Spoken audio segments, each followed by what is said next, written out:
Welcome to a football show Thursday edition. Nick Suss of the Tennessean. I am Braden Gall. You can get to me on the artist formerly known as Twitter at Braden Gall, but really I'm over skeeting up a storm over on Blue Sky. Nick, good morning, sir. How are you? Good morning. Good morning. I'm here, and I still am not. Not on Blue Sky, is what you're saying. No, I'm not. No. That's terrible. I'm not. It's terrible. What? The waters, the skies are clear. There's no humidity. Come on over. It's great. It's not a good sales pitch. That's not it. The nebulous vagaries of social media is not a good sales pitch.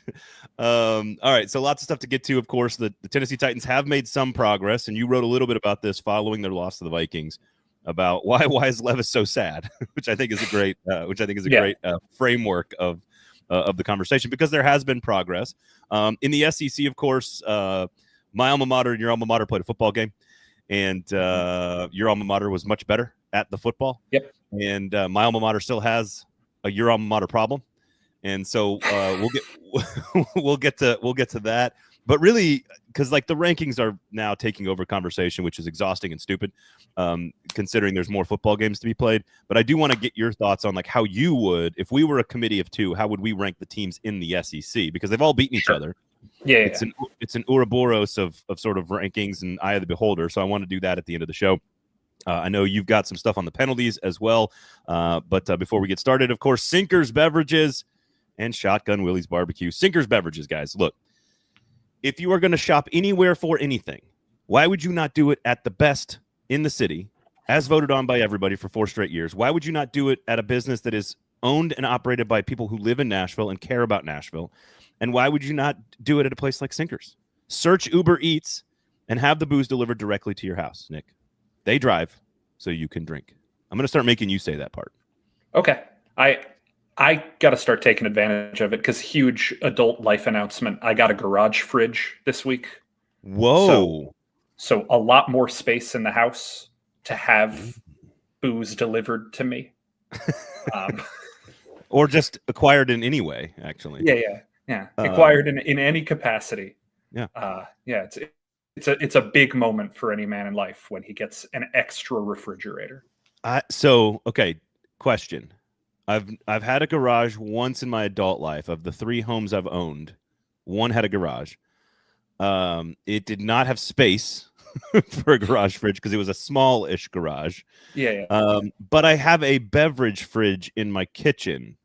Like a second mini, it's not a full fridge, so it's not full on fridge, like garage fridge. Does that count as the time a man got a second fridge, or is it like? I think it probably is it like should. halfway? Is it like halfway there? It probably should. It's a half measure, but I'll take it. It's dual zones though, like the top 2 racks are like temperature for wine, which I don't even drink. But if you did, you can go to Sinkers Beverages, and then the bottom is just filled. The bottom is filled at all times with beer, THC, whatever flavored waters that my wife enjoys, like these beverages that have like a memory of a flavor. I don't know. I don't drink seltzer. But it's 9:04 in the morning, and you got to read the comment we just got. Okay. I wasn't even looking at it. Garage fridge hits like an outdoor pee. Maybe not as practical, but just hits different. That no notes. Poetry. No notes. It's like an outdoor pee. This is some good banter right here. You want to talk about the Titans? No. One last thing. Okay. Because if you need to stock said garage fridge that hits different, you need to go. Why would you not go to a place that has the best beer fridge in the city? And that's not my opinion. That is the opinion of the city.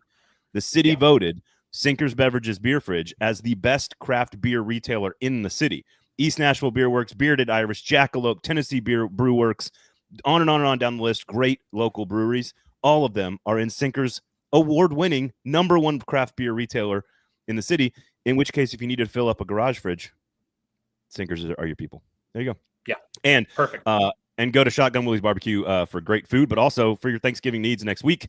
That's SGWBBQ.com. And you can click the button right there, order your entire meal for Thanksgiving. I have done it for my family. I think you should do it as well. It's phenomenal food, and it removes all of the stress from your Thanksgiving holiday. All right, so let's talk. First, let's talk officiating. Second, let's talk Levis's growth, and then we'll get to the Houston game, and then we'll talk SEC. So, and if you want to comment, please jump into the comments, and if you want to try to top Glory Day Sports, please, by all means, try to top that first comment. So come on over, hang out, and then thumbs up, share, notifications, all that stuff. Write a review on the podcast app, etc. Okay, so let's start with the penalties. You were the pool reporter. If you want to hear more conversation about what a pool reporter is and what exactly the role is and how you guys went about getting the answers you got from Cleet Blakeman, please go check out Lame Stream Sports on Friday. You and I talked a little bit about that. That's out every single Friday, covering Nashville sports media and business. On the whole, though, the last few games, did you go through and like rank all the penalties? Like what are your thoughts on how the officiating is approaching the Tennessee Titans right now? Very early, but welcome to Geek Corner. Yes. I spent roughly 2 hours, if you want to see my notes, taking down every single penalty the Titans have committed this year relative to how the rest of the league is committing penalties, broken down by officiating crew, broken down by what penalties are happening, broken down by how many yards are being given up, how many yards are being nullified, how many first downs are being awarded. I went through the whole shebang. The short answer is Titans are committed way too many friggin' penalties. But be better at football. Stop it. But so the things that kind of stood out to me about this, and you can go to Tennessean.com. There's a whole article about it. I think it's a lot of very interesting stuff. But like the Titans are sitting at roughly 7.5 yards per penalty allowed. That feels like a lot. It is. They're sitting at 7.16 yards per penalty. There are 1, 2, 3, 4, 5, 6, 7 teams that are giving up more yards per penalty. So it's not the absolute worst in the league, but you're still bottom 8 in the league in yards per penalty. They are 5th in number of penalties accepted, and they are second in number of penalties accepted, 5th in number of penalties called. So you're looking at the unholy trifecta here of you're being flagged a lot. The other teams are accepting those flags a lot. And when you are being flagged, it is going for long distances. You factor in what kind of penalties are being called. Titans are being called for 2 offensive holdings a game. League average for a team, 1.2. 1.7 false starts per game for the Titans. League average, 1.2. 0.7 illegal formation penalties per game. League average, 0.25. You can go through all of this. They're the league leaders in face masks called against them, with 5 face masks called against them. They are just about every way you can look at this struggling. And this isn't even getting into the fact that they're bottom 5 in the league in nullified yards, which are those yards we talk about of what if you had those 51 yards on that touchdown pass that got called back. Yeah. They are bottom 5 in the league in first down surrendered because of defensive penalties. I believe, let me look at my notes here. There are only two players in the NFL who have allowed more first downs with defensive penalties than Jarvis Brownlee has this season. Ooh. Those being Terrion Arnold in Detroit and Pat Surtain in Denver. 2 good players. Well, and Terrion Arnold, like the only negative about him coming out of college was he was too handsy. Like that was the number one part of his scouting report. So, Terrion Arnold and Pat Surtain, 10 penalties apiece, resulting in 9 and 8 first downs respectively. I believe Brownlee's sitting at 8 penalties, 7 first downs allowed. You can go through this. This team has 20, is that right? 20 offensive holdings this year, 17 false starts this year. That is 37 penalties that we can just call, hey man, the offensive line. Like we can get. Are you counting illegal formation as false start or no? That's its own penalty. 7 illegal formations this year, 3 because of offensive linemen lining up in the wrong position, 1 because of like a weird not having a receiver on the line of scrimmage thing. And then the 3 special teams. No, the special teams. Okay. Well, so again, 7 illegal formations and how many false starts? It's 1.7 false starts per game. 17 false starts, 1.7 per game. Yeah. It seems hard for the league to create a conspiracy theory around things like illegal formation and false starts. It feels like I know the Titans fans are trying to make it that he was on the line of scrimmage somehow in those photos, but like I don't know how the league builds a conspiracy theory and targets one singular team when the team you're targeting just keeps false starting. I feel like that's I not will one say that you this. can, it's not subjective. I will say this, and you can choose this conspiratorially, or you can choose this as throw your arms up. There are 17 officiating crews in the NFL this year. The Titans have played 2 games, one officiated by the crew that calls the 16th most penalties, and one officiated by the crew that plays the 17th most penalties. So the 2 least likely crews to throw a flag in the NFL. In the crew that is least likely, the Titans were flagged 8 times, which is tied for the most they have flagged any team in the league. And in the team that is 16th, they were flagged 8 times, which is tied for the second most that they have flagged any team. So you can look at that as, oh, wow, even the referees that don't throw a lot of flags throw flags on the Titans. There's a fix. Or you can look at it as, if these guys don't throw that many flags and they're throwing a bunch of flags on the Titans got to get better at this. And so, look, there are mistakes and there's human error, and we can get into the like very specifics of what's illegal contact versus what is legal contact, and are these human judgment errors making mistakes. But when you've been flagged 88 times and 82 of them have been accepted in a 10-game span, the simple reality is this is a coaching issue, this is a discipline issue, this is a player execution issue, and this is a refereeing issue. All 4 things are happening. Yeah. QC and Eddie, really good questions about Will Levis and his progress. So I'm going to get to that. We're going to get to that conversation in just a minute. I see the comments, though. I don't want you guys to think that we don't. Glory comes back and says, how can we address the egregious penalties like the miscalled Brown PBU? Should the NFL improve its system for overturning calls from the booth, or are they too prideful to admit their mistakes? Okay, number one, I think what you just said is completely accurate, that it's a little bit of everything, to quote Dawes, for lack of a better band. I like all the things you just laid out. Titans fans, I know that you are looking for a reason to give your team and players and coaches the benefit of the doubt, but at some point you have to address the simplest answer to all of this. They are making mistakes because they're not disciplined enough to follow the rules all the time. That is the reason, number one with a bullet, why they are getting flagged. Does the NFL officiating need to be more transparent? Probably. Could they pay them more to make them full-time employees so that they can do this job a little bit better? I'm fine with that. Do we need to have the grading systems made very, very public so that everybody can know exactly how good these guys are doing their jobs? I actually think if those grades were made public, Nick, because I've sort of seen them, like, off the record. I think you would actually be astonished at how good these guys do the job. Like, spotting the football is one of the most insane things anyone in sports has to do, and they do a near perfect job of it. And I think we would actually see that they're probably being great. Like, I'm willing to bet you that the NFL thinks that these guys do a good job like 96% of the time. I'm making that number up. But, like, are there mistakes in a game? Absolutely. Human beings, part of the game, all of which we as fans and media have accepted into sports for decades. They're going to be mistakes. But to call all these things egregious is ridiculous to me. And I'm not picking on you, just Glory, but like the Brown call wasn't egregious. It was a 50-50 call that didn't go your way, that couldn't be reviewed. The Justin Herbert fumble was a 50-50 call that on the field it went your way. We can debate why it got overturned, and that doesn't make any sense. But if there was no replay review and the call was ruled an incomplete pass on the field, it's a 50-50 call that didn't go your way.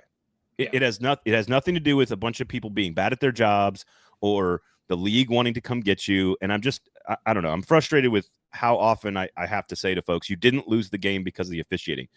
The Mike Brown play happened, and then they went like 3 and out, three drives in a row. Like at some point you have to look at the team and say, all right, that was an unlucky call, but we still had opportunities to win the game and we couldn't do shit with it. Like, I don't know. Like, I find it to be very lazy. I don't know. I will look at it this way of, I don't want to put on my cynic hat, but the NFL isn't going to make these reviewable because games have to be 3.5 hours long, because the TV windows are 3.5 hours long. And you don't want to open up every single opportunity to be reviewed because you don't want the games to get too long and for fans to check out and for people to get disengaged. Right. Like, we don't want this to be college football. Yeah. Like the fear here is the Pandora's box. And we saw what happened in, was it 2019, 2020, when pass interferences were reviewable? Oh, it was wild. The referees kind of stuck together and didn't overturn very much. Yeah. Like it took some of the most obviousness possible, which you can argue whether or not the Mike Brown play was obvious. Braden and I talked about this on the other show. You guys can hear a longer conversation, but both of us in the moment thought he launched. Like, we weren't standing next to him, obviously. We were both in the press box, but that looked like a launch. I can understand how, if it's not reviewable, you think it's a launch. QC, is that what you're talking about here? The illegal contact was not 50-50. That was just a terrible call. JJ always asks for the flag, and on that play, he jogged off. He's talking about a Brownlee play. Okay, that's what I thought. Also, the Justin Jefferson one down the left sideline where he's in his grill grabbing his jersey before the ball gets there. Like, I don't know. There were two illegal contacts on Brownlee. Okay. One of them felt pretty obvious. The other was questionable. Touchy. Okay, fine. But no, to go back to the Brown play, like, I saw it in real time and I was like, oh, that's a penalty. It doesn't mean I got it right from the press box 50 yards away or whatever, but like, I thought it was. And then when you look, he definitely sort of like goes up and into him and he makes contact to the chest, just like the referee said in the pool report with you. Did his foot come off the ground? No. Is that technically launching? Maybe not. And then again, but the fact that we're having this discussion, just like the Herbert penalty or the Herbert play, is we are in the minutia now of defining whether or not it was a good or bad call, which makes it by definition a 50-50 call. So, and I think Eddie's point was the call wasn't egregious, but it's 50-50. The franchise always feels like they're on the wrong end of the 50-50 call. I bet you if we went back and looked at 50-50 calls, because I always note it too when I'm saying, look, that was a bad call on the other team. The Titans just got one. I always notice that because I'm like, see, look, guys, you get the call every now and then too. Like, I don't know. And I'm done with the officials. A fun conversation, because this might end up being a segue. I had this conversation back in September or so. The thing that comes up about like, oh, the Titans are this graveyard of former players. When your career's over, come to the Titans. I bet that's true of 32 NFL franchises. I bet if you ask every franchise, they're all going to be like, hey, remember that time such and such veteran came to us at the end of their career? It's wild that they played here. It's just we're more aware of the Titans because we spend more time thinking about the Titans. Yeah. I remember doing this research when I covered the SEC about penalties over a span from 2008 to 2019. And do you know what on average per game in SEC versus SEC games, the team that was penalized for the most yards was? Alabama. It was Alabama.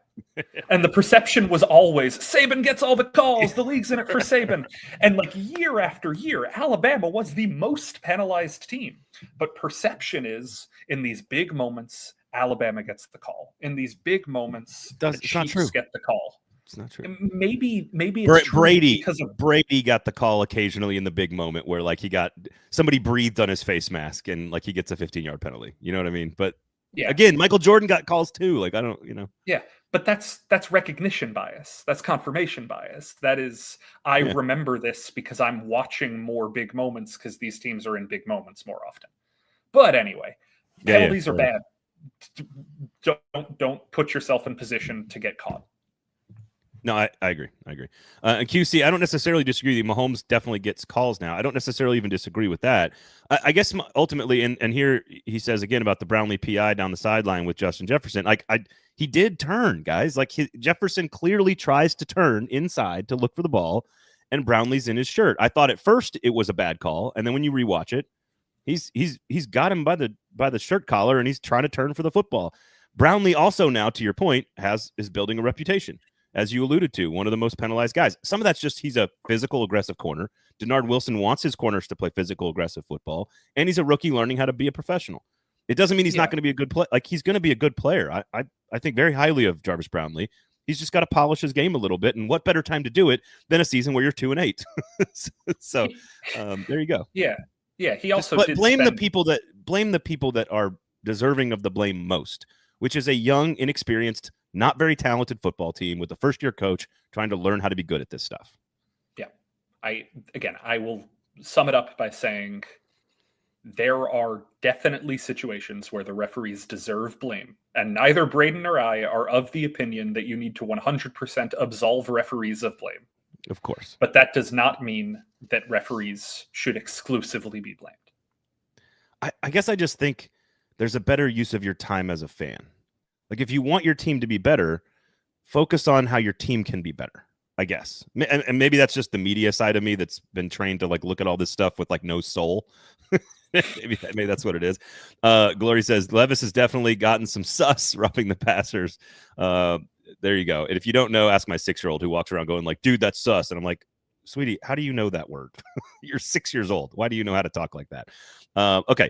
Speaking of Levis, we'll talk about the progress here. Make sure you go to Sinkers Beverages and Shotgun Willie's Barbecue, who are working together to create the easiest and most stress-free Thanksgiving holiday you've ever had in your life. If you want some Black Hawk Farms Wagyu beef brisket for Thanksgiving, hello, make sure you sign up and order your Thanksgiving meal from Shotgun Willie's Barbecue. That's sgwbbq.com. Make sure you go there and order your Thanksgiving meal. And then as soon as you pick it up, swing by Sinkers Beverages. They have 5 or 6 wines that are picked out and specifically paired with Shotgun Willie's meal for Thanksgiving. They've got 4 or 5 really good options. They've done all the hard work to pick out the things that will make you look good at Thanksgiving in front of the in-laws or the family or the missus or the mister. So go pick it up and you just make 2 stops and your entire Thursday is planned. It's just make sure you, and in my household, you got to make sure there is some Bloody Mary mix and some vodka for Thanksgiving morning, because that's one of the few mornings that we as a family are like, yep, we're clocking in early today, Nick. That's one of the few days. So, all right, make sure you check that out. First of all, after the game, before we get to some of the questions that were asked about, like being in on Levis or not, which I do think is an interesting conversation that is probably the most important question for the entire franchise moving forward. The amount of progress you've seen, probably the 2 best football games he's played under Brian Callahan, the 2 best offensive games, and yet they still managed 30 total points and 2 losses and largely uncompetitive in the second half. But what do you make of progress? And then what is your perception of Will Levis's feelings on the progress in general? Yeah, I believe that my patented Will Levis progressometer debuted on this show 2 or 3 weeks ago. Had its moment of the sun on social media this week. If you guys want to go check that out and vote in the comments where you think Levis is on the progressometer this week. I am at a point where Will has officially started playing better than what my preseason expectations were for Will Levis. Now, I need that to sustain. Like, I need that to be more than a 6-quarter, 8-quarter situation. He can't just play well for 2 games against the Chargers and Vikings and me say, oh, I'm sold. But I am seeing the kind of progress from Will Levis that makes me think, if this is incremental, if he follows up that Vikings game with a game this week in Houston where he continues to limit turnovers, where he continues to hit on the big plays, and now he fixes things on 3rd downs, or now he's playing better in the red zone, or now he's operating a little bit quicker on 1st downs, or whatever it is. If there is one thing, I wrote this last night for a story you guys are going to get to see next week, but like, progress in the NFL to me isn't you learn how to do one thing and then you put it aside and you learn how to do a second thing and then you put it aside and you learn. Progress is you learn how to do a first thing and then you keep doing that first thing while learning how to do a second thing. And then once you learn how to do the second thing, you keep doing the first thing and the second thing while learning how to do a third thing. You're stacking. Like it is purely the stack. Yep. It is all about the stack. And Will has, in back-to-back weeks, done the thing that I wanted him to do. If you guys recall previously, before the Chargers game, I said, just go out there and look like Mason Rudolph if he could hit 2 big throws a game. And he did that. And then I said, okay, so for the Vikings game, keep looking like that, but prove when adversity is in your face, you can go out and respond. Yep. And I would say he stacked that. He responded to adversity while still having a baseline competency that he had. So what's the objective for the 3rd game here? Go win a football game. I don't know if this is the next stack. Yeah. Yeah, the next stack is go prove that you can make this competitive in a way that these last couple of games have been quasi-competitive, semi-competitive, hemi-competitive. I'm just doing Dr. Evil shtick at this point. I just want sharks with little lasers on their heads. Is that too much to ask? You're quasi-evil, semi-evil. But yeah, that's what's got to happen next. Well, and remember, Jared Goff 5 interceptions at Houston last time we saw. Houston is on a bit of a tear right now. They did lose that game for what it's worth. Oh, that's true. That's true. I forgot about the second half. So what's interesting is, so if you're looking at the progressometer, so do you have a vote on the progressometer? Like, do you have your personal stance? Because I have mine. I wanted to share mine, so just we can start there if you want. I think two weeks ago. Oh, okay, I like it. 2 weeks ago, I had him at a 4, which is according to your Will Levis progressometer. This is science. Quote: "It's a step back from last year. There's a problem, but he's capable of getting the job done." That's where I had him prior to the Chargers game. I think that's fair. Fair. In the last 2 weeks, I have moved him. I would move him to a 6, which is he's not on track to be a superstar, but he's proving he can get the job done with talent around him. And so this takes us right to QC and his question earlier. Even with Levis's progress, is it still okay to just be out on him? I'm still not convinced because Levis has shown many glimpses, even in college, but he always regresses. So here, this is like, I'm this is not fully formed yet, but I'm close to saying it definitively on how I feel, which is, and I was looking at Matt Miller's mock draft, good friend of the show, good friend of the network. Matt Miller has them taking Luther Burden with the 5th overall pick. And I just use that as a jumping off point to this conversation about Levis, which is, to me, the strategy should be to build a good football team around whoever plays quarterback. You are not in a position yet to go get Arch Manning. Maybe that's possible next year. But this year, if you're picking 5, do you want Shedeur Sanders, Cam Ward? Maybe. You'd have to really believe in them. There's a chance they're both gone by the 4th or 5th pick potentially as well. We got a lot of time to break down the quarterback class. But what you can guarantee is whoever plays quarterback next year or the year after, if you have built the offensive line, and we believe in Latham and Skoronski and Cushenberry, and you go get a right tackle in the 2nd or 3rd round, you go get Luther Burden, let's say in the 1st round, hypothetically, you are helping either Will Levis, a veteran that you sign, or a rookie that you draft. You're helping the quarterback position no matter what. So to me, it's build the good offense currently, make and push off your quarterback decision one more season. To me, if Will Levis continues to stack things like you're saying, and they aren't winning games, but they're continuing to sort of show a little bit of progress, to me, it's an obvious signal that on a rookie deal with a 3rd-year player who's barely, like right now, finished the 1st season of starting games, right? He's right about 17 games, I think. He's at 16. 16. He's been sacked 58 times, I think, in those games, which is like 3.5 per game. That's hard. That makes the job harder. I think he's earned the opportunity to say, look, we're not going to get a quarterback. Maybe there's a veteran signing in free agency that's not Mason Rudolph, but you are going to build the offense to be good at offense, and then whoever plays quarterback. So I'm not necessarily disagreeing with QC on this. I may still be out on Levis. He's a 6 on this progressometer for me, and he may end up finishing as a 4 or 5 this year. But if he finishes at 6 or 7, I think that's all you need to see to say we got to build the offense and then address quarterback after next year and see what happens after the end of the season. So maybe that's the wrong strategy. Maybe you have to make a definitive decision on him at the end of the season. I don't know. By virtue of the way the progressometer is set up, he needs to get to 8 for us to guarantee that he's going to be the starter next year. Like 8. Okay. All right. He needs to get to a point where you can say, I am confident he will be a better option than a veteran we can pick as a plug and play guy for a year while we mull our decisions. Like, I don't know which person you would consider to be that guy, whether it's Darnold, who will probably end up being a little pricier, whether it's Dan Jones, who should go by Dan, going back to our old discussions.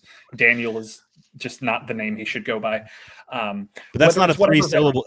That's not a 3-syllable historically bad coaching thing, right? No, okay. No, it's just about if you have a name that can be shortened, you should shorten it as a quarterback. Oh, gotcha. I get all your geek corner strategies confused sometimes. Yeah, no, there's too many of them. My head's a minefield of misery. But whoever it is, whatever veteran you signal out as, oh, Jameis Winston's the guy. Oh, who else would you say? Drew Lock. Whoever it is that could theoretically be a 1-year stopgap. That's gross. I'm just naming human beings at this point. I'm not advocating it. And there is a name that was just brought up in the comments that I also came to this conclusion yesterday before I saw national media speculating about it. And it's a hilarious thought. I don't think it's a good idea, but it's a deeply, deeply hilarious thought. Aaron Rodgers. Oh my God. It would be great for content. I'll give you that. It would. But and I don't know. I think he would, strangely enough, his personality I think would fit in. Yeah, I don't know. We can talk draft stuff in 2 months when we should be talking draft stuff, but my strategy would be go get a pass rusher. Yes, it's pass rusher first, receiver second, right tackle third, quarterback behind that. Because what you want is whether you go get a veteran, whether Levis gets better, or whether you want a rookie, any different strategy you want at quarterback, all of them will be better off if you have an established offensive line and playmakers around him. Full stop. Why not build the offense and here's the other angle. If you look around the league and you want a rookie quarterback, right, a quarterback on a rookie deal, while you currently have one, and let's just say he's not the answer, which is possible, what you want is the offense to be fully formed so that when you do put the rookie in there on his rookie contract, you have a 4-year window or a 5-year window to succeed because you've built a great offense around him, and therefore you can compete at a high level if you do hit on the quarterback that you go get. So to me, it makes no sense to be like, I'm going to trade up to get Shedeur Sanders unless you believe he is Patrick Mahomes, which I would argue he is not.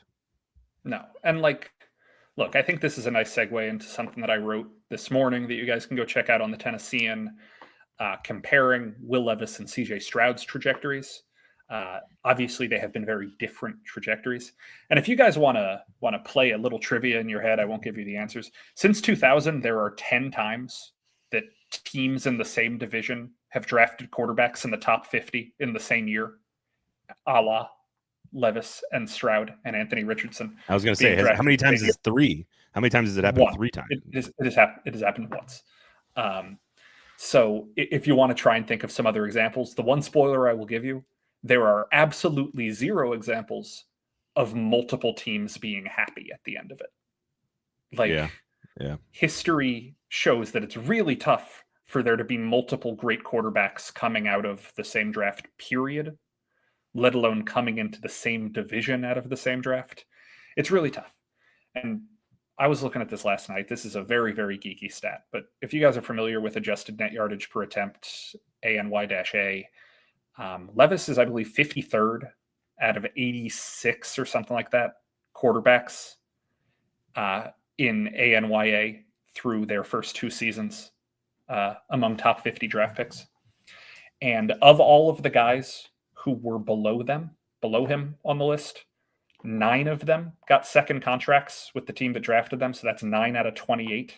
Wow. And 7 of those 9 were either players like Aaron Rodgers and Phillip Rivers who did not play in their first 2 seasons, or players like Kevin Cobb and Drew Stanton who got second contracts to be backups, Kellen Clemens, that type of player. So the only 2 examples of, oh, wow, that dude was struggling to the similar extent that Levis has and turned out to have a really solid career. So far, they're Alex Smith and they're Matthew Stafford. What is hilarious to me, just because, my college nerdy brain, Oregon's Kellen Clemens, Michigan State's Drew Stanton, and Houston's Kevin Cobb, are no one's ever seen them in the same room.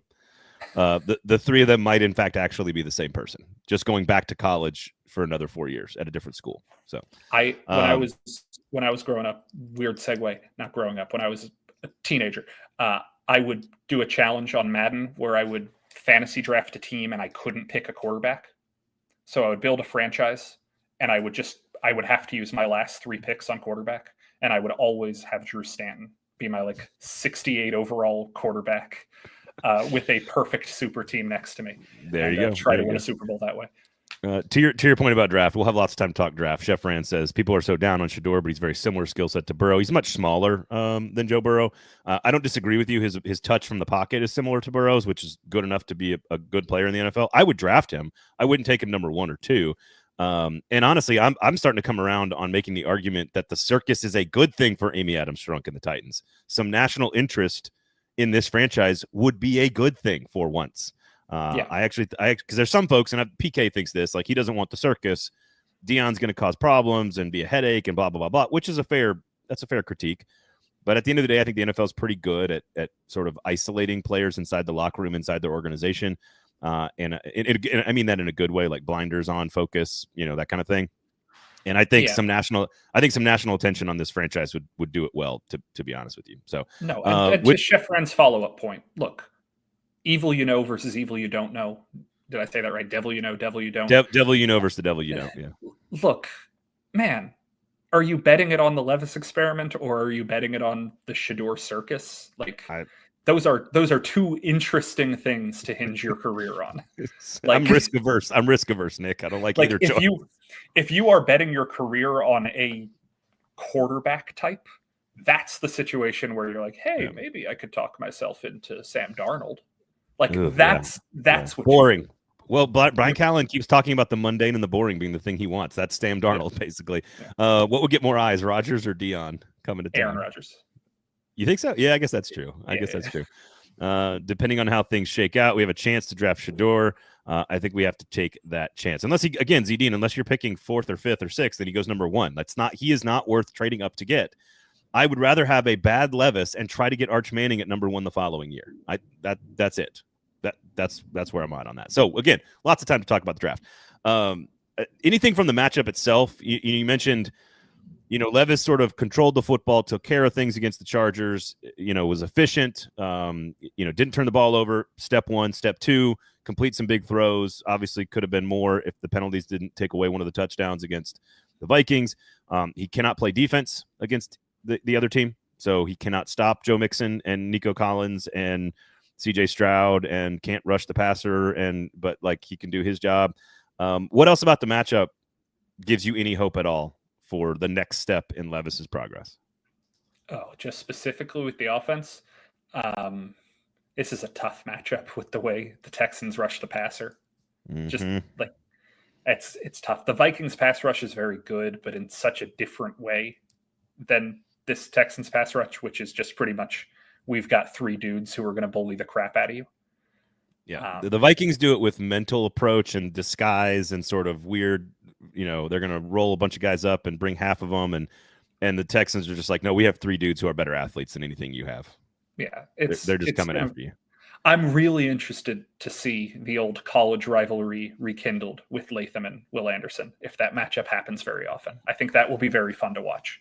Yeah, but if Levis can get the ball downfield, here's a thing I like about this matchup.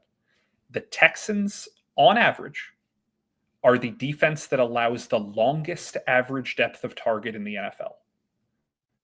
Opposing passers, I believe, have thrown 58 passes 20 or more yards downfield against this Texans defense.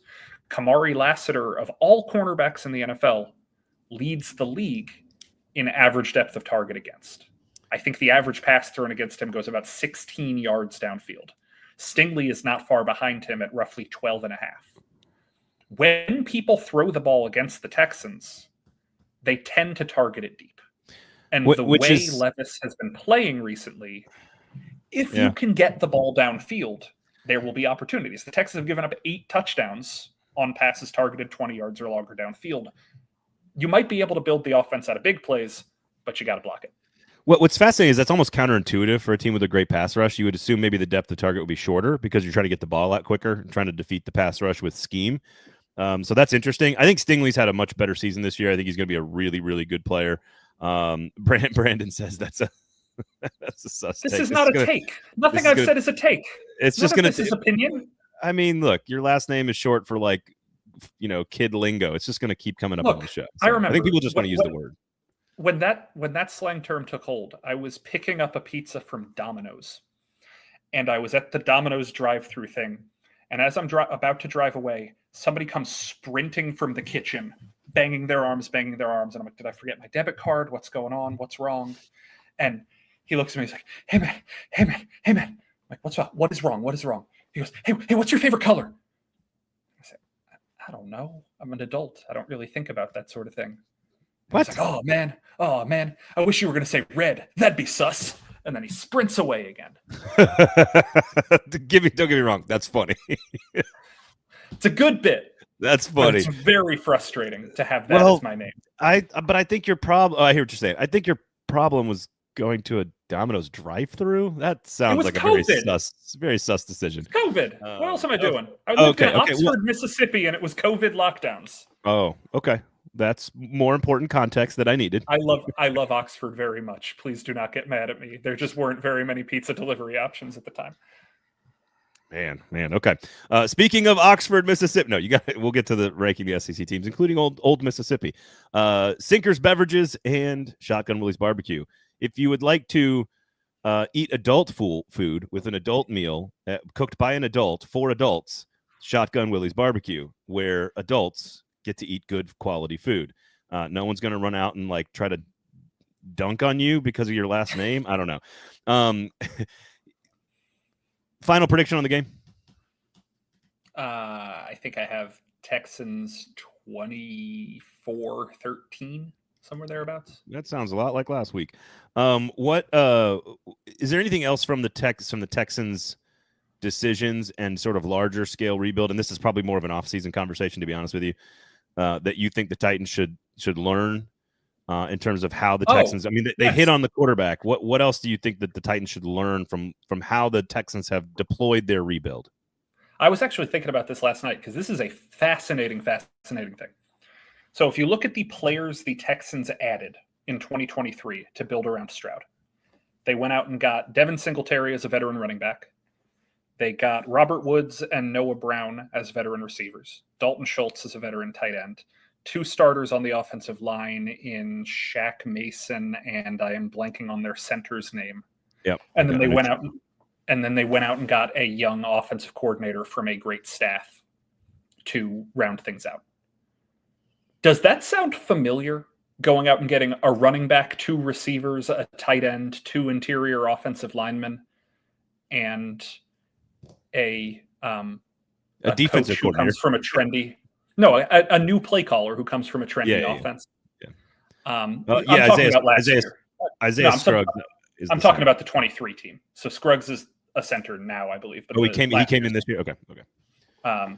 But so you look at it, the Titans took almost literally the exact same situation with better options. I would say Tony Pollard is better than Devin Singletary was. I would say that Ridley and Boyd came in with better reputations than Woods and Noah Brown did. Nick Vannett versus Dalton Schultz, I'd probably take Schultz. And then grabbing, what's his face? Why am I blanking on Lloyd Cushenberry's name? Lloyd Cushenberry, a better option than whoever the Texan center, whose name I'm unfortunately forgetting is. And then Sadiq Charles, unfortunately, did not work out. But they also had but they had to fix some of those. I mean, they went and traded for Joe Mixon. They went and acquired Stephon Diggs and got rid of Noah Brown. Like, they had to fix some of those issues too. They did. Next year. But my point is that they won the division by doing that. Okay. Like, they went out and got the exact same things the Titans got. So this is not a symptom of, oh, the Titans are bad, or, oh, the Titans are good, or the Texans are bad, the Texans are good. This is proof that you can follow the book to a T and it might not work. Like, every single move you can make could be right or could not be. I don't know. Do you want to say that they overestimated the quarterback? We could. Or the trigger man is the big difference between the two strategies, right? I mean, CJ Stroud is the elite processor. Despite all the noise around his S2 score or whatever it was before the draft, he's an elite processor, and Will Levis, that's where he's got to work. So they also went and traded for Laramie Tunsil. Like, I think, what was it, like a year before that or 2 years before that? Like, they have an elite left tackle as well, already established. They did spend a ton on free agents on the defensive front this year as well. Like if you go back and look at Autry and Aziz Al-Shaair and Daniil Hunter, and they drafted Will Anderson. It helped that they also had top 5 picks, multiple top 5 picks in a row, and they hit with Will Anderson and with CJ Stroud. So I think there's a lot to be learned from them, because I think there's a lot of parallels between the D'Amico Ryans Bobby Slowick combo and the Brian Callahan Denard Wilson combo. Obviously inverted offense and defense, but like very similar strategies behind hiring those 2 guys and then hiring the Titans 2 guys, having a quarterback drafted in the same class and addressing the needs the way they did. I think it, and what's interesting is that no one going into that 23 offseason, no one would have said the Houston Texans front office is great at making decisions. Like I did. No one would have said that. That's the one thing I will claim. I was really high on the Texans going into last year. No. I was high on them too. What I mean is the front office was a shit show. Like there was. I see your point. Yeah, pre-front office. You're right. The front office was a mess. We didn't know who was going to be the GM. We didn't know. It was wild. And for them to then make all these good decisions is kind of it's kind of bizarre that way. So I don't know. We can make all the excuses we want. Also, the Texans had the opportunity to fleece a bad organization with the worst trade in the history of the National Football League, arguably. And they did it. And that has really helped this organization. The Titans did not get to fleece the Cleveland Browns. Oh, yeah, with Watson. Yeah, for sure. You put Gloria says you put Stroud behind this line, and I don't think it looks vastly different from Levis. I would disagree a little bit, but I think your point. Yeah. I think your point is valid, but I disagree. I think Stroud is significantly better than Will Levis. Eddie says, quarterback. Yeah, Eddie says I'm with Stoney Keeley's opinion that the Titans' problems can only be fixed by another player acquisition cycle. I think everybody agrees with that. I think you're 2-8. There are too many problems to fix them internally. So that's not really what we're talking about. It's sort of like what you want to do now, and this is what I always say, you want to collect information. You want to have solutions or answers to questions, which is you need to know who's a part of this thing or not moving forward. That's coaches, that's players. You need to know who is found a spot on the team, on the staff that is now established, and a problem you don't have to worry about anymore. And then you got to go find the ones that are the problems and go solve them during that acquisition period. So that's where we are. Okay. Tennessee still has a Georgia problem in the SEC. Shotgun Willie, Sinkers Beverages. Great stuff there. And by the way, Shotgun Willie, my guy, Pitmaster Bill, he wants to be known as the official barbecue joint of the Houston Oilers. So this is his weekend. He is from Houston originally. He's a big Houston Oilers fan, and then moved to Nashville post Tennessee Titans, and he's a lost football fan because he doesn't like the Texans, but he's got a love-hate relationship with the Titans. So, but he's a great smoker of meats. So go there, go to Shotgun Willie's Barbecue. Okay, quickly on the SEC. My analysis on Tennessee was, look, if you're not going to pressure Carson Beck and you've never played a pro-style quarterback all year, he's going to take advantage of your weak secondary, and that's what happened. I don't really have a whole line of scrimmage was. It's like, it's like the economy stupid. It's like it's the line of scrimmage stupid is how it feels. And Tennessee lost both the offensive and defensive line battles in that game, and Georgia continues to show that they are the superior program. So yeah, don't face Kirby Smart when he's pissed off. We talked about it last week. We will say it again. If Ole Miss had not beaten Georgia specifically the way they did with the pass rush, I think we would have seen a different kind of game. But Georgia's offensive line was ready for that one. And Tennessee's vaunted rush, they spent the entire offseason fixing it. They spent the entire 3 years building that up. And they had the unfortunate distinction of playing Georgia the week after a team that had the exact same strategy did it to Georgia. No, I agree. And it was alarming how different it was, which is why I think Ole Miss is a better team than Tennessee. And I do think without looking at rankings and talking about the rankings, whatever, I do think that we have 6 teams for 4 spots. And I think we are looking at Ole Miss versus Tennessee for the final spot. I think that's ultimately what we're talking about with the playoff. Maybe some other teams lose. Notre Dame loses. Pay attention to what's going on with Notre Dame this week against Army. If these teams lose, maybe there's another spot that opens up and the SEC can get 5 in. I think they deserve it. I don't think the committee wants to do that because I think fans would pitch a giant fit in other areas of the country, even if the SEC deserves it. I feel very comfortable with my tiers in the SEC. I feel like Texas, Georgia, and Alabama are on the top tier. I feel like Ole Miss, Tennessee, and A&M are on the next tier.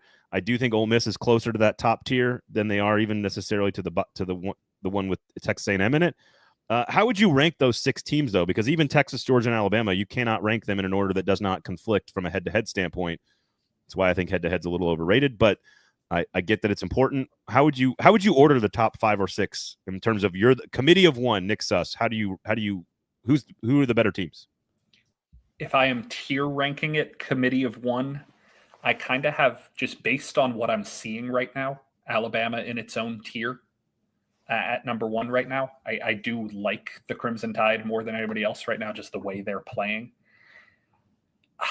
Again, if we're going it off of way they're playing, I have Georgia and Ole Miss as the next tier, and then Texas, Tennessee, and A&M as the third tier. It's the difference between playing their absolute best football, playing good football, and playing not their best football right now. I don't think Texas is playing particularly good football. I watched a good chunk of that Arkansas game. They don't look like they are offensively firing on all cylinders, and that's a good Arkansas team. I'm not taking anything away from Arkansas. Yeah.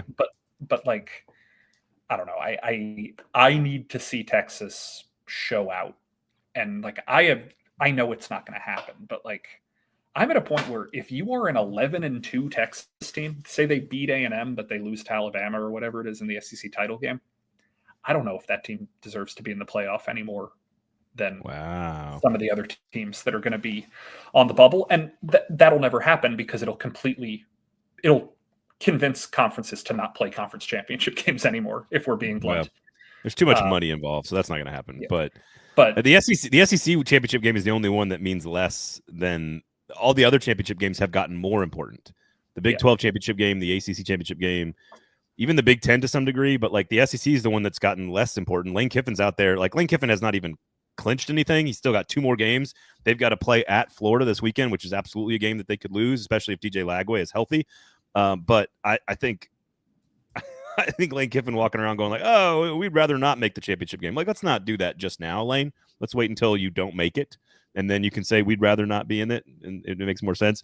I could absolutely be convinced that Alabama is the best team in this group. I might even have them at number 1 in the group as well.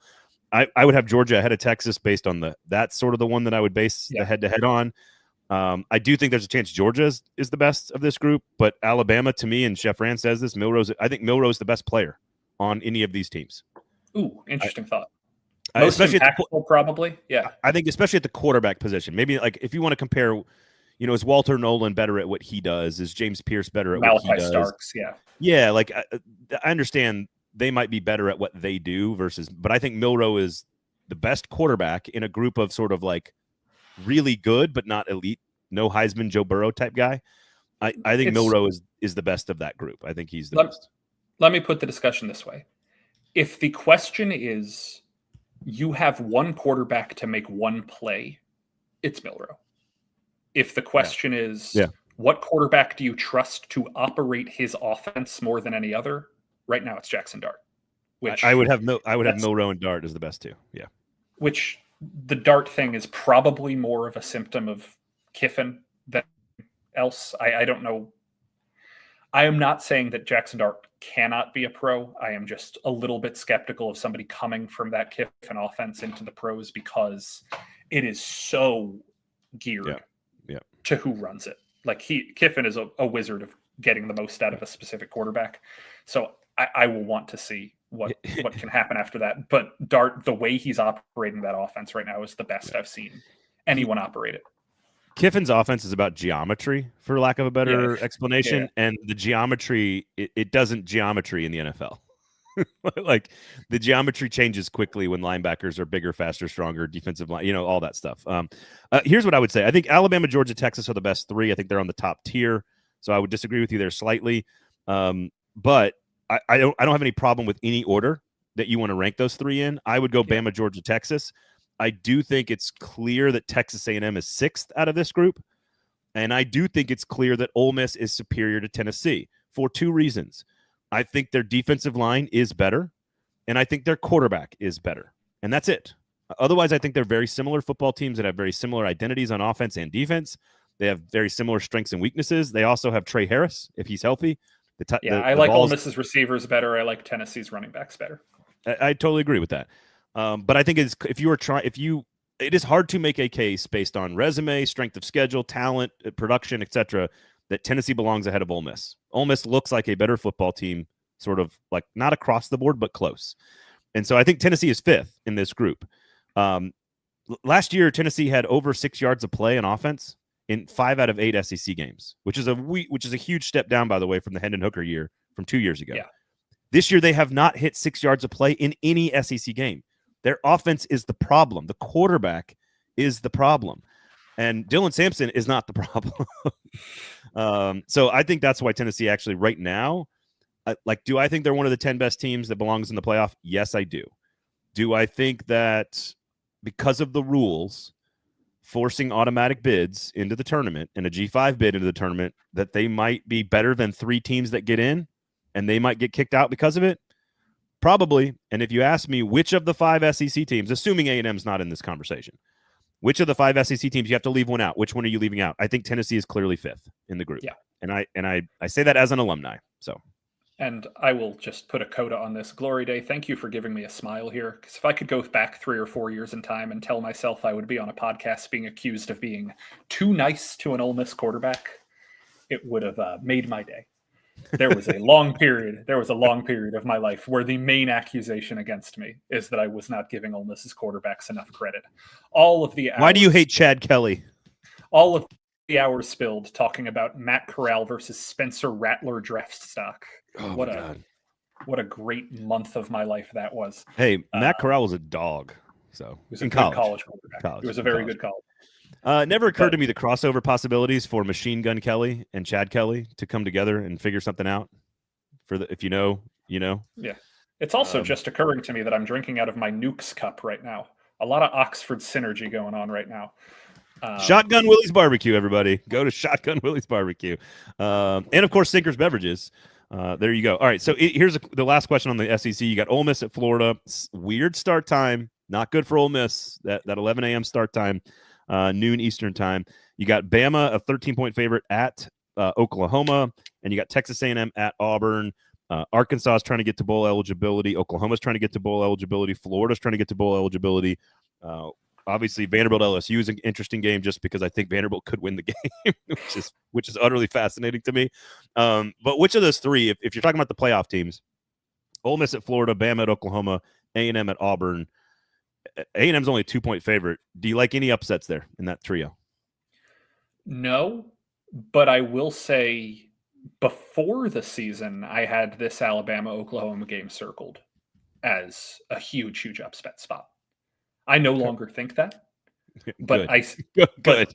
The logic still stands of if you are a team that is theoretically going to be better next year and you are trying to save your coach's job and prove that you are building for something bigger, this is the kind of game that sets that up. Now, Alabama's going to put them in a vice. I thought you were talking about Florida for a second there. Fair, very fair. But Florida had that game last week, didn't they? I guess, already did that thing. I think they could do it again this week. If Lagway's fully healthy, you know how you stop a pass rush in college? A guy who runs away from it. Right. But you know how you stop a quarterback who's not fully healthy in college? Kill him. Yes. You hit him very hard. You murder him. I don't say that about the Florida football team, Braden. That's too soon? Is that what we're saying? Too soon? I don't know. It's 58 minutes into a show. Neither of us should have said it. No, that's not true. I thought you were making Aaron Hernandez jokes. Bama is the one that has no chance of losing because Oklahoma cannot do the offense. Correct. And Milroe can, and Alabama does the defense. So, but when has Brent Venables ever not made Alabama look a little bit bad? No. So this is actually a conversation I had with Godfrey on the SEC show yesterday. SEC Football Live, everybody, go check it out. Venables is very good in championship caliber situations. He's had a lot of opportunity to coach in championship caliber situations. They haven't all gone his way, but he has been very good at scheming up something unique to stop really good offenses over the years. And my guess is, and this is Godfrey's theory, I'm stealing it from him, that every defensive coordinator that could possibly face Alabama is going to be studying Brent Venables' game plan heavily on Saturday. Yes. Very good. Venables will have something. Z Dean says, any predictions on Indiana versus Ohio State? For some reason, I think Indiana's going to play really well, and then Ohio State's going to completely demoralize them in the fourth quarter. That's how I feel like Indiana's going to come out, and they sort of need everything to go their way. They need a couple turnovers. They need probably a fluky special teams play. Their pass rush has to attack an uninjured offensive line for Ohio State. I am openly rooting for Indiana to win the game. I am picking Ohio State, but if you want to hear my upset pick of the week, watch out for them Gophs. Over Penn State? I like that pick. Watch pick. out for the Gophs. Yeah, if you're a Tennessee Fleck's fan, got a good team this year. Yes, if you're they've had some nice wins. They've had some bad games, but they've had some nice wins. If you are a Tennessee fan, Ole Miss fan, A&M fan, Texas fan, and you're trying to figure out a way to get into the playoff, the things you need to watch, you got to watch Notre Dame Army, you got to watch Indiana Ohio State, you got to watch Penn State and Minnesota, and you need to watch BYU Arizona State. You need to watch a lot of these games. Keep an eye on SMU. Keep an eye on Miami. Keep an eye on Clemson. Like, there's a lot of teams you need to keep an eye on. Then you need them all to lose. That's what you need. Okay. Tennessean.com, at Nick Suss on the Twitter machine. You can get to me at Braden Gall on any social media app of your choice. But Blueski, man, I'm over there having a good time. It's a nice place to hang out. The water's warm. The skies are clear. Humidity's down. Come on over. I'm loving the weather we got these days in Nashville. It feels like football finally took us all the way to Thanksgiving to finally feel like football outside. But make sure you use Sinkers Beverages for all your alcohol, booze, THC needs, wine needs, beer needs, and make sure you go eat at Shotgun Willie's Barbecue, open from 11 a.m. to 3 p.m. Wednesday through Sunday, and serving your Thanksgiving meal next week. Nick, always a pleasure. We might have something recorded for you guys next week because we're not working on Thursday morning. I already told you I'm drinking vodka that morning. so I'm not working on Thursday. I'm not working on Thursday morning. We'll bring you something next week. Otherwise, have a great week, everybody. For Nick, I am Braden. All you commenters, great, man. Appreciate you guys. Rate, review, subscribe, thumbs up, notifications, etc. Have a safe trip down to Houston and back. Otherwise, Nick, we'll talk to you next week. Have a good one, everybody. Thanks for listening.